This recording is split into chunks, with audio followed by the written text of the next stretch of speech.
네, 감사합니다. 오늘 목사님께서 코로나 확진 나신 교우님들이 오늘 많이 늘으셔서 텅 비었다고 말씀하셨는데 꽉 찼는데요. 예.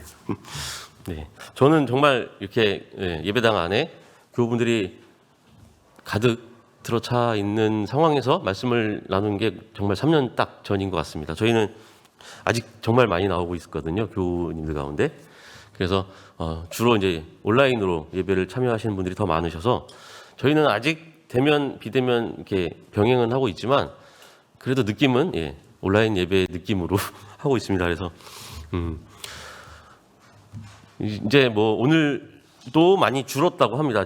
지난주에 비해서 한 10,000명 정도 확진자 수도 줄고 이제 중증 환자들도 많이 줄고 사망자도 줄고 있어서 이제 올 봄 좀 지나면 여름부터는 아마 듣고 또 강남 형님도 다시 예전의 여름처럼 활기찬 그런 교회의 여름을 함께 보내지 않을까 생각이 듭니다. 목사님께서 소개해 주셨는데요. 저는 들꽃 향인교회에서 사역하고 있는 박재형 목사입니다.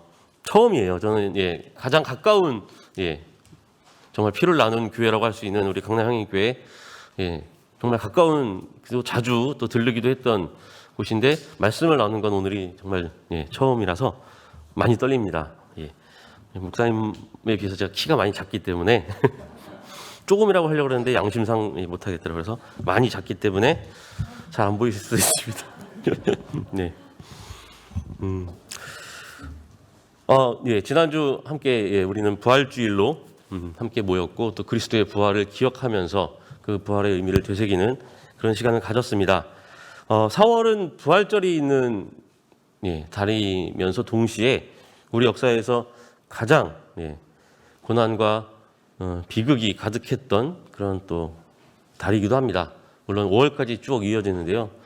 참 아이러니하게도 가장 아름다운 계절에 우리는 가장 슬프고 비극적인 역사와 사건들을 경험을 했습니다. 제가 먼저 자진납세라고 하나요? 그 말씀을 준비를 하면서 저는 이제 말씀 준비를 하면 아주 생각보다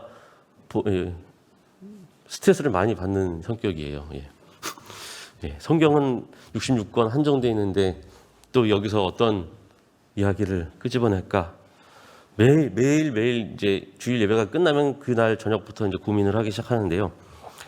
말씀 준비를 하다가 지난주 금요일이죠. 금요일 새벽에 이제 물론 저는 그 현장에 새벽에 나가지는 못했는데 뭐 여러분들 들어보셔서 알겠지만 을지로 3가에 있는 이제 뭐 우리나라의 소위 말해서 노가리 골목의 시초 혹은 뭐 호프집의 시초라고 하죠.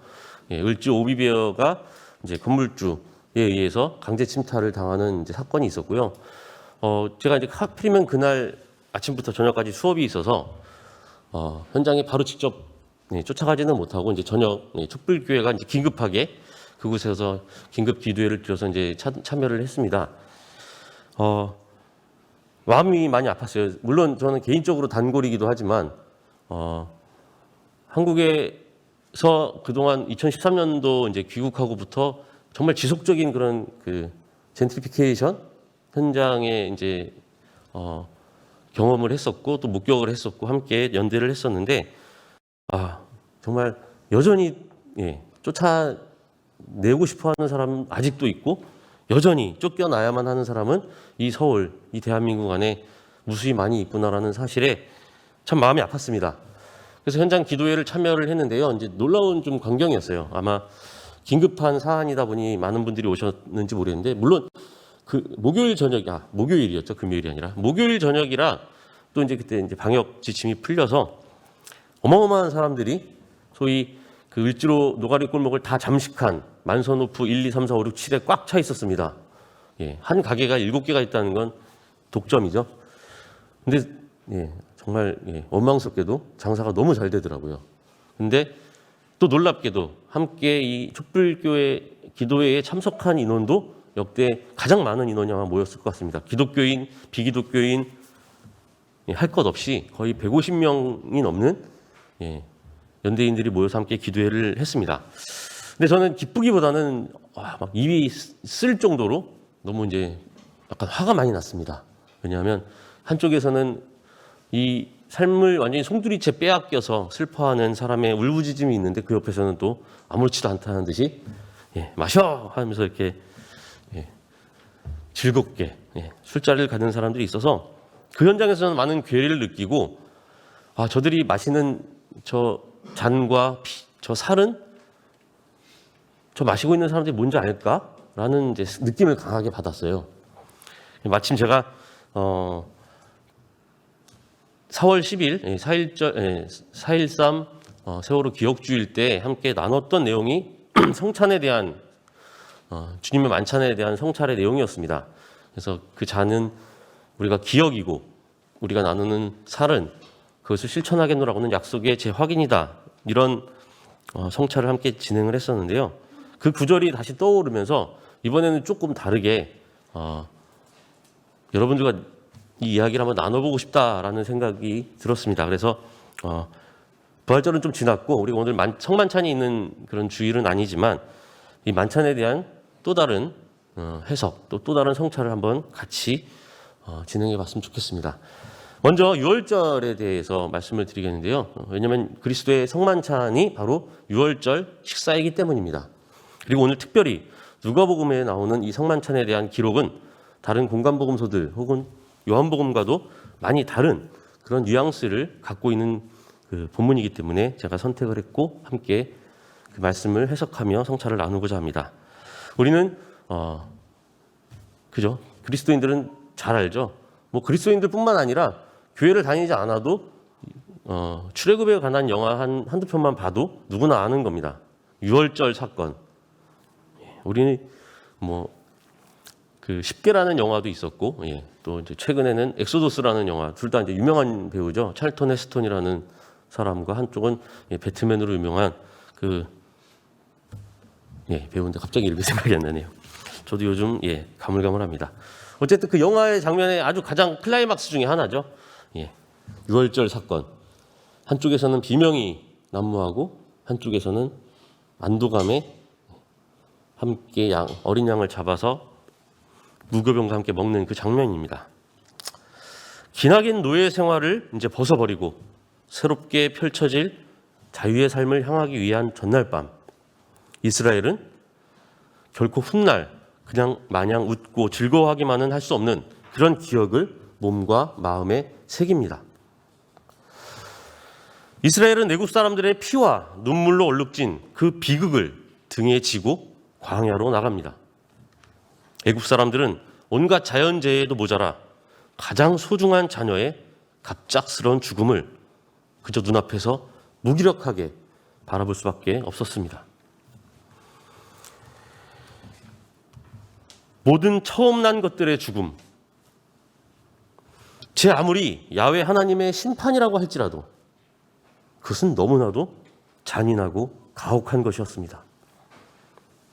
한 민족의 자유를 위해서 그 대가로 또 다른 민족을 학살하는 것이 과연 그게 하나님의 공의인가? 라고 의구심을 가질 수밖에 없는 그런 아주 비극적이고 잔인한 사건임에는 불명합니다. 아무리 수천 년 전 먼 과거 또 우리와 수백 킬로 떨어진 그런 먼 곳에서 벌어진 일이라고 해도 그저 하나의 성서 이야기로만 받아들이기에는 사실 이 이야기는 너무나도 충격적인 일이 아닐 수 없습니다. 이처럼 이스라엘은 자신들이 누릴 자유의 대가로 너무나도 큰 삶의 무게를 짊어지게 되었습니다. 그래서 유월절, 그것은 단순히 재앙이 우리를 무사히 지나갔구나 라고 하는 안도와 기쁨의 절기만은 아닙니다. 그것은 우리로 인해서 다른 누군가가 희생을 치를 수밖에 없다는 그 사실을 뼈저리게 기억하고 또 마음에 새기는 그런 절기입니다. 가문마다 한 마리 1년 된 어린 양을 혹은 어린 염소를 잡아 그 피는 재난을 피할 표식으로 문설주에 바릅니다. 그리고 고기는 머리, 내장 할 것 없이 뼈를 제외하고 모두 불에 구워서 쓴 풀과 또 누룩을 먹지 않은 빵, 그 거칠고 딱딱한 무교병과 함께 복장을 갖추고 모두 먹어치워야 했습니다. 이스라엘은 주변에서 들리는 애굽 사람들의 비명과 절규를 들으며 밤새 그 마르고 거친 음식을 꾸역꾸역 삼켜야만 했습니다.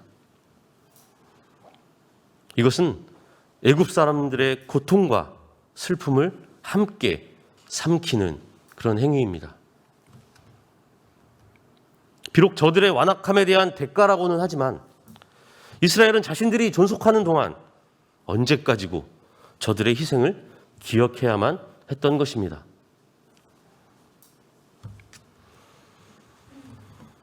어쩌면 이는 이스라엘의 해방, 그 대가로 치른 애굽 생명의 희생을 결코 잊어서는 안 된다는 그런 명령일지도 모릅니다. 그래서 매년 가장 아끼는 양과 염소를 희생제물로 잡아먹으면서 그 맛을 느끼지 말고 오히려 그 희생의 아픔을 느끼고 힘겹게 삼키라는 것일지도 모릅니다. 삶의 희열 대신, 자유에 대한 환희 대신 누군가 당한 삶의 희생을 절대로 잊지 말라는 그런 명령 말입니다. 그리고 그 기억을 자양분으로 삼아 야훼와 맺은 약속을 실천하며 그렇게 그의 공의에 따라 살도록 한 것일지도 모릅니다. 이스라엘이 언젠가 민족과 국가를 형성하고 또 힘과 권력을 움켜쥐게 될 때 과거 자신들이 노예였다는 사실, 그리고 애굽 사람들의 희생을 대가로 스스로 자신들이 자유인이 되었다는 사실을 늘 상기하고 또 애굽이 저질렀던 그 잘못을 스스로 반복하지 않도록 기억하라고 했던 것입니다. 유월절 식사는 바로 이런 기억과 약속의 끊임없는 되새김질입니다. 그리고 예수는 자신의 운명을 직감한 저녁, 제자들과 함께 유월절 식사를 합니다. 예수는 제자들에게 유월절 식사를 준비하도록 부탁합니다. 그리고 미리 준비해 놓은 다락방에 유월절 음식을 준비하고 그리고 식사 시간이 되자 예수와 제자들은 그 자리에 앉습니다. 그런데 오늘 함께 읽은 누가복음은 다른 복음서들과 달리 조금 다른 이야기를 우리에게 전해주고 있습니다. 예수는 자리에 앉자마자 제자들에게 말합니다. 내가 고난을 당하기 전에 너희와 함께 이 유월절 음식을 먹기를 참으로 간절히 바랐다. 예수의 이 발언은 오직 누가복음에만 기록되어 있습니다. 마가복음과 마태복음에서는 예수는 제자 중 한 사람이 자신을 배반할 것이라는 말을 가장 먼저 꺼냅니다. 그런데 누가복음은 그 말 대신 이 유월절 식사를 정말 간절히 바랬다는 말을 가장 먼저 꺼내고 있는 것입니다. 그래서 저는 이 유월절 식사 장면에 있어서만큼은 마태, 마가복음보다 이 누가복음에서 묘사하고 있는 이 예수의 모습에 더 마음과 눈길이 갑니다. 예수는 자신이 희생당할 것을 예감하고 있었습니다. 그리고 아마도 자신이 마지막 희생이 되기를 간절히 바랐는지도 모릅니다. 자신의 고난과 죽음 이후로는 그 누구도 다른 사람을 대신해서 희생되지 않는 그런 세상이 오기를 바랐던 것이 바로 예수의 마음이었을 것입니다. 내가 너희에게 말한다.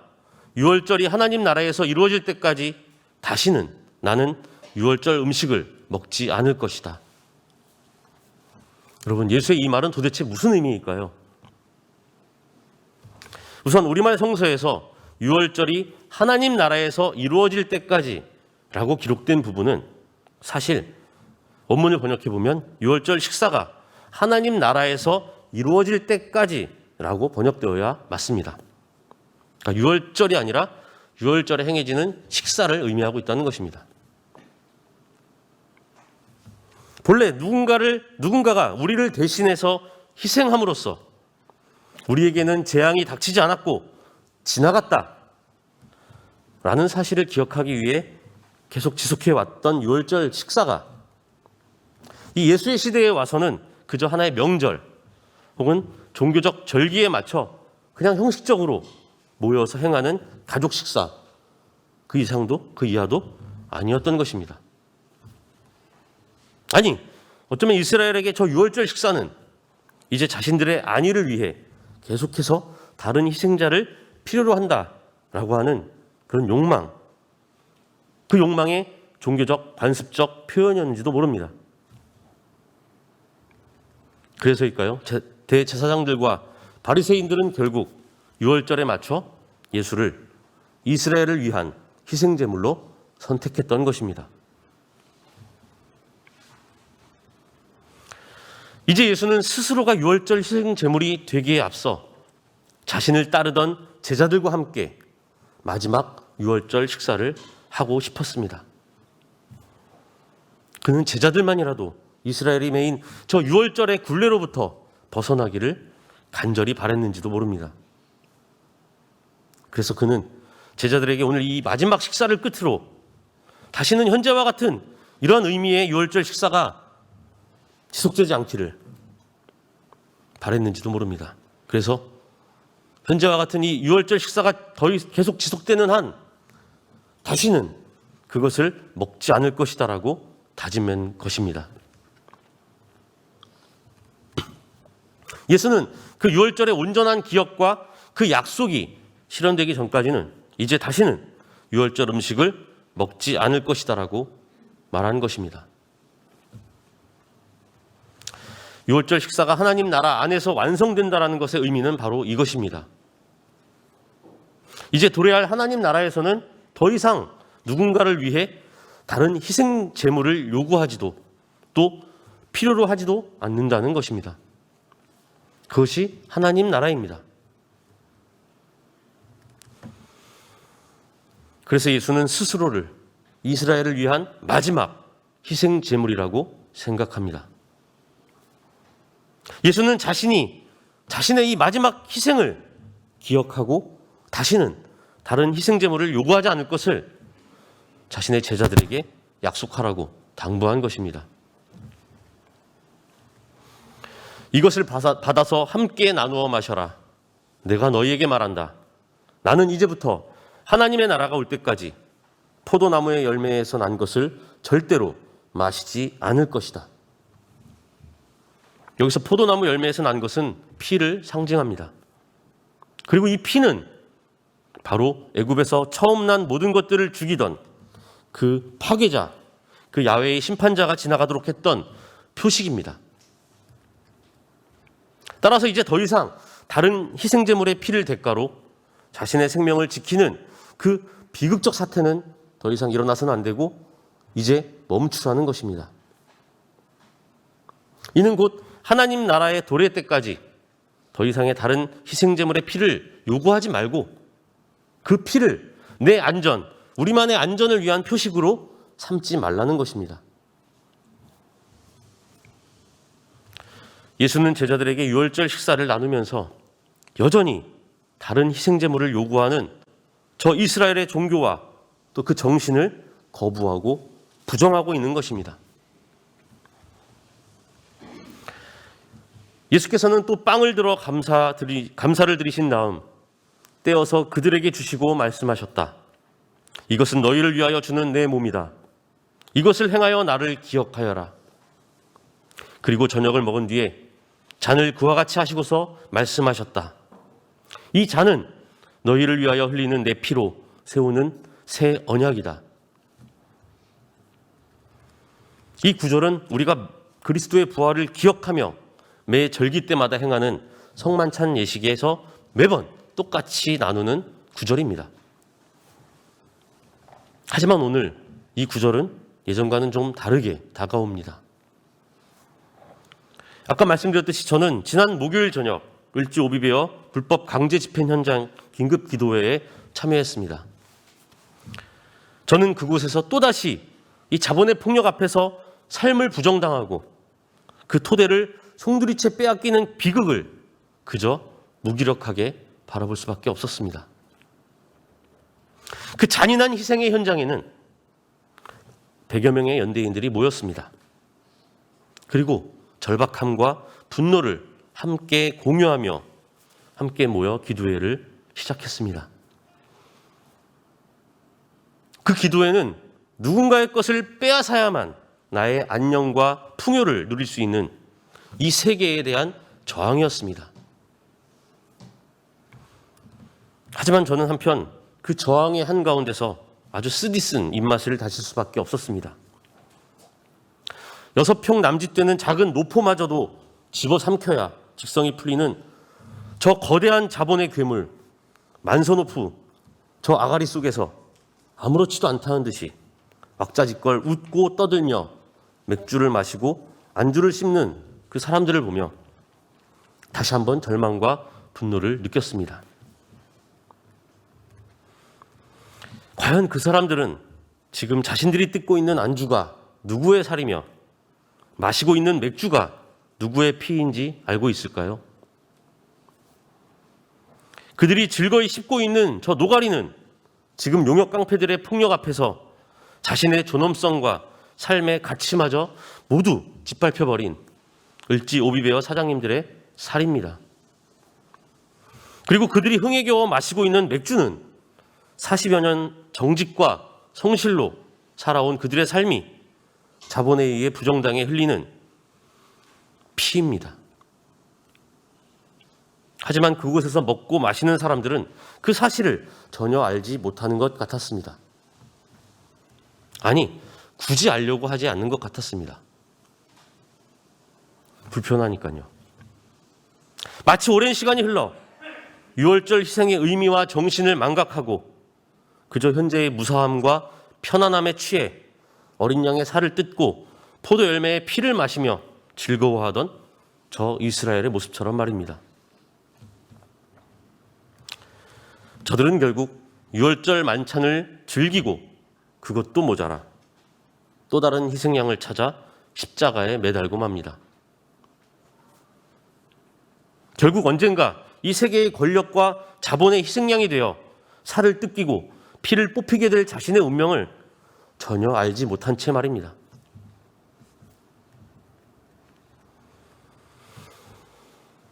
예수는 서로의 살과 피에 혈안이 되어 있는 이 세계의 식탁 그 앞에서 이렇게 당부합니다. 이 빵은 너희를 위하여 주는 내 몸이다. 이것을 행하여 나를 기억하여라. 이 잔은 너희를 위하여 흘리는 내 피로 세우는 새 언약이다. 이제 나의 희생을 마지막으로 내가 어떻게 억울하게 희생되었는지를 기억하십시오. 이제 내가 흘린 피를, 이 억울한 피를 마지막으로 다시는 이런 희생이 반복되지 않도록 저항하고 싸우겠다고 약속하십시오. 예수는 어쩌면 지금도 우리에게 이렇게 말하고 있는 것은 아닐까요?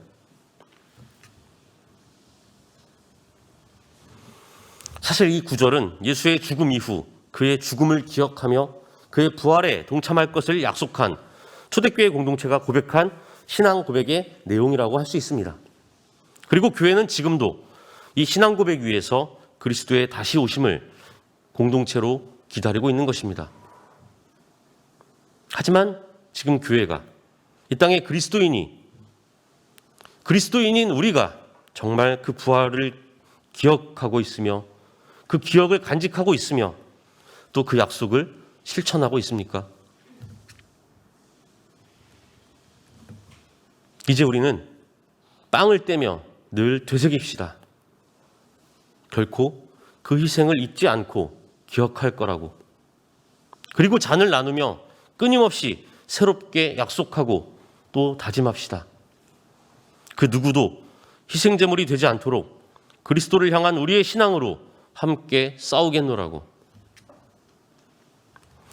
타인의 살을 뜯어먹고 그 피를 뽑아 마셔야 살아남을 수 있는 이 세계에 저항하고 그 질서를 거부하며 예수의 정신을 따라 내 살을, 내 피를 서로에게 내어주겠노라고. 그리스도의 부활 만찬에 참여함으로써 이 세계 악의 굴레, 그 비극의 사슬을 끊어버리겠노라고. 그래서 우리는 타인의 살과 피, 그 희생을 대가로 살지 않겠노라고. 오직 그리스도의 살과 피를 나눔으로써 그의 삶을 우리 몸에 새기고 그의 정신을 우리의 실천을 통해 실현하겠노라고. 그래서 예수의 부활을 따르는 참 그리스도인, 참 그리스도의 공동체로 살겠노라고 말입니다. 함께 말씀을 기억하며 침묵으로 기도하겠습니다.